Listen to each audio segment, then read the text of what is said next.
Como devem ter reparado, António Costa, o primeiro-ministro português, demitiu-se. A demissão acontece numa altura em que a polícia faz buscas nas casas de ministros do governo de Costa, devido a alegações de corrupção nos negócios de hidrogênio e lítio em Portugal. Se acompanham este canal já sabem que Portugal é um dos países mais corruptos do mundo, e se não fosse a Ucrânia seria mesmo o país mais corrupto da Europa.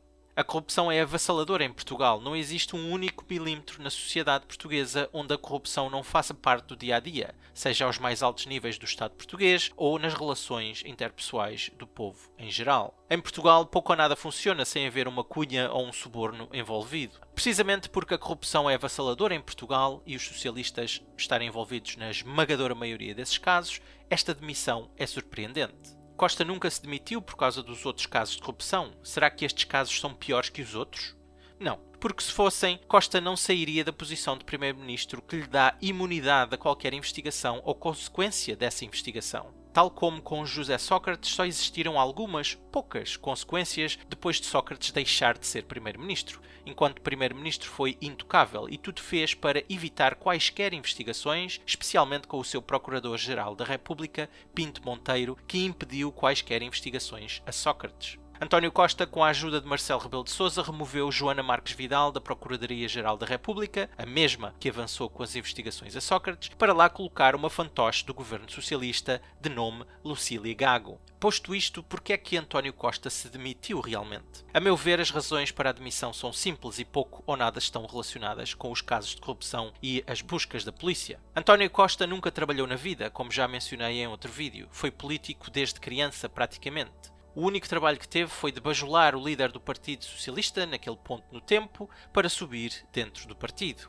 Com corrupção, negócios obscuros e abuso de poder, Costa é hoje um homem rico, que é o que todos os políticos em Portugal ambicionam. Enriquecer através do roubo dos portugueses assim que chegam a uma posição de poder. Mas como qualquer pessoa que ambiciona poder e riqueza, Costa já não consegue enriquecer muito mais com o roubo dos portugueses. Costa deixa Portugal na pior situação de sempre. Os portugueses estão mais pobres, os impostos estão cada vez mais altos, a dívida portuguesa não para de subir, praticamente não temos setor primário e o setor secundário está estagnado. Portugal é hoje um país de serviços, pouco ou nada produz e depende de terceiros para quase tudo. E as políticas dos socialistas e Costa em particular fomentaram uma sociedade envelhecida, onde há mais pessoas a receber do Estado do que pessoas a contribuir para esse Estado. Ou seja, Portugal não pode estar pior. E tal como o seu amigo António Guterres, que fugiu de Portugal depois de levar Portugal à quase bancarrota, Costa faz agora o mesmo. António Guterres foi à procura de um tacho numa organização internacional onde o salário mensal é muito superior ao salário de primeiro-ministro em Portugal. É hoje o secretário-geral das Nações Unidas, mais uma organização corrupta e incompetente para onde muitos corruptos e incompetentes vão.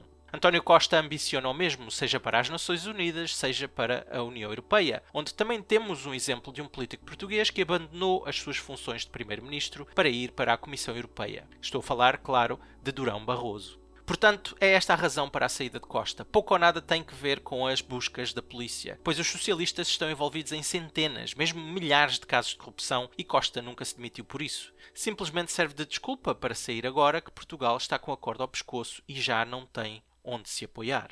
E tenho poucas dúvidas que eventualmente António Costa vai aparecer numa posição importante numa qualquer organização internacional, tal como António Guterres e Durão Barroso fizeram anteriormente. Seja nas Nações Unidas, seja na União Europeia, seja num qualquer banco internacional, é lá que Costa terá o seu tacho perfeito. E o que significa a saída de Costa e novas eleições em Portugal?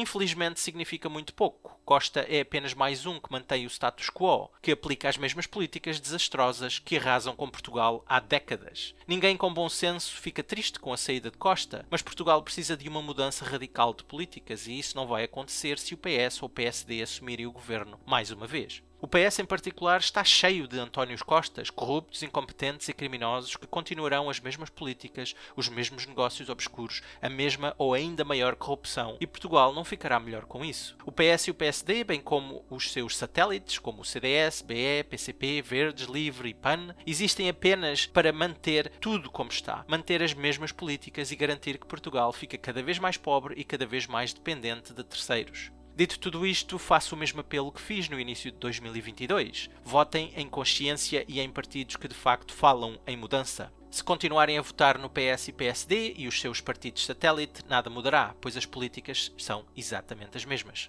A saída de Costa é bem-vinda, mas Portugal precisa de mais que isso para começar a sair da lama em que os socialistas em particular nos colocaram. Espero que tenham gostado e até à próxima.